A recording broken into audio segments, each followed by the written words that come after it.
The views expressed on the Jerry Cahill CF podcast are that of Jerry Cahill and guests, and not necessarily those of the Boomer Esiason Foundation.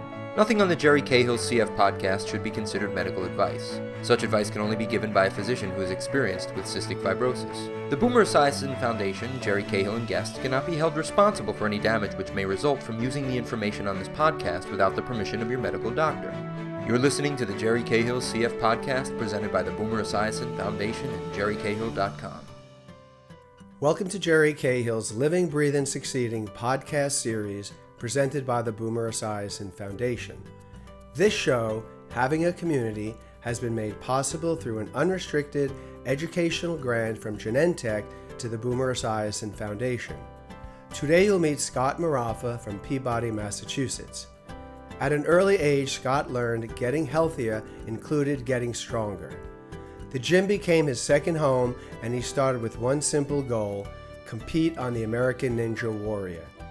Incredibly, that goal became a reality in 2017. I sat down with Scott to discuss the impact that the Gymja community has had on his life.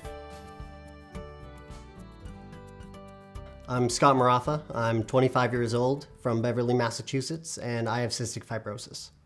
My parents let me know about my CF from a very young age. They always had me in the room when the doctors wanted to talk to them specifically. And the thought behind that was, it's him. It's his CF, and he should know what's going on with his life. My parents were told that I might not make it to high school, and then I graduated high school. And ever since then, we haven't really listened to the life expectancy talk much, because every single time that you think you're gonna go, I just keep pushing past different things. So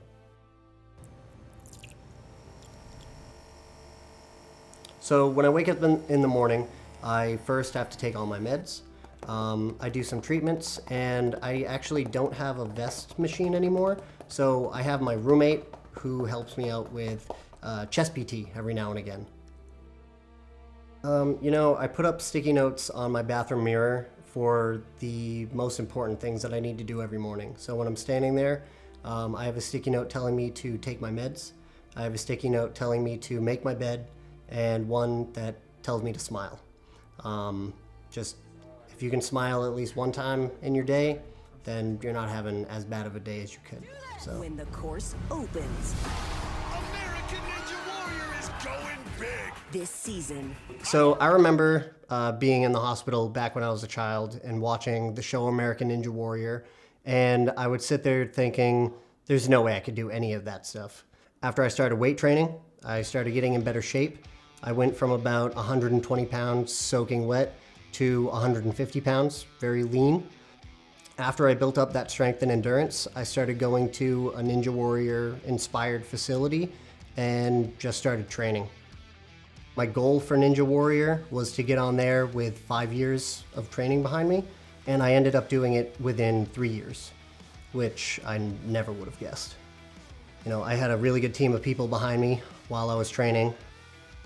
We've all grown very close together through Ninja Warrior. Ninja Warrior is not a sport like any other.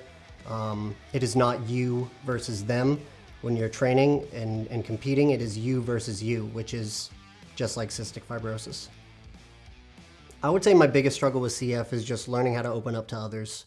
I've had so many hospitalizations because of stomach problems, but really the thing that I struggle with the most is being able to explain how I'm feeling when I'm having those stomach problems.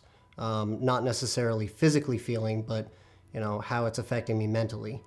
I get sad about my CF, I wouldn't say pretty often, but on a normal basis. I used to try and ignore it. I used to try and just shut it down, and that never worked for me because I would just build up all that frustration and end up, yelling at a friend or yelling at one of my parents for absolutely no reason. I've actually found that being positive all of the time isn't necessarily what you want to go for or what I've wanted to go for.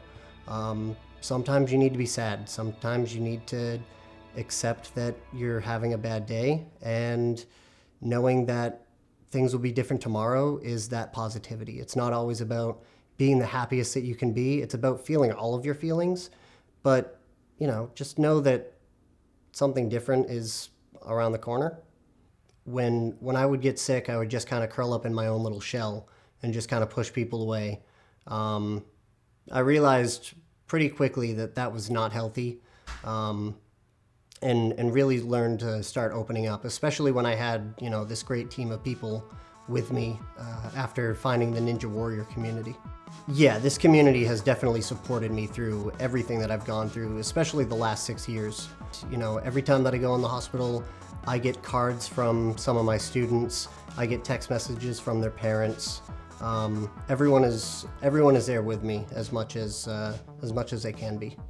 I haven't been the best public speaker, and certainly teaching classes and talking to parents and talking to these large groups has helped me in that aspect. And just getting to know people is hard enough today as it is, but everyone is just very inviting in the Ninja Warrior community, and it's just a real good place to be yourself in.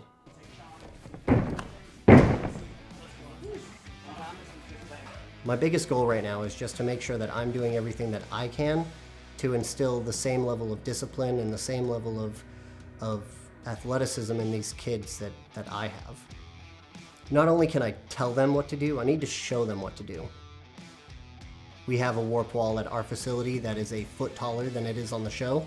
So we have a 15.5-foot warp wall, and I believe it took me a month to get up that wall after just running at it every single day for hours. So I found that the key to my success in the Ninja Warrior sport has been discipline. Some days I wake up and I don't feel like I can go for a run. I make myself go for that run. If I don't feel like I have enough energy to go to the gym, I at least do push-ups, pull-ups, squats, whatever I need to do just to feel better. Being motivated all the time is not realistic. That's where discipline comes in. And just being able to take that little voice in your head that's saying, well, maybe you only have to run half a mile today. You don't need to run that full mile right now. Taking that voice and kicking it way to the back. Like I said, it is not easy staying disciplined. It's just something that you have to do. I would recommend that anyone with CF that physically can get up and move, to get up and move. I have found that exercises change my life completely, and without it, I don't know where I would be at this point. Something as simple as just taking a walk. If that's all that you can do at the moment, if you're having a bad day and you feel like you can't breathe, getting up and walking is just going to open up those airways. When I run, every time that my feet hit the ground, it's, like chest PT, banging on my chest, shaking up all the mucus. Exercising makes me feel better, and I know that for most people it can really alleviate some of the pain, some of the aches, just to get up and move, get up and stretch, do something. Simply just sitting there and being sick was something that I did for a while, and it doesn't work out. So ever since I started doing Ninja Warrior sport, I've noticed that my cardio has gone up significantly. My weight has increased, and I feel like a human for the first time in a very long time. That's just the biggest thing, is just feeling like an actual person. I feel normal. We hope you enjoyed the CF podcast. Be sure to like, subscribe, and hit that notification bell on the Boomer Esiason Foundation's YouTube channel so we can keep you up to date on our latest educational programs for the cystic fibrosis community.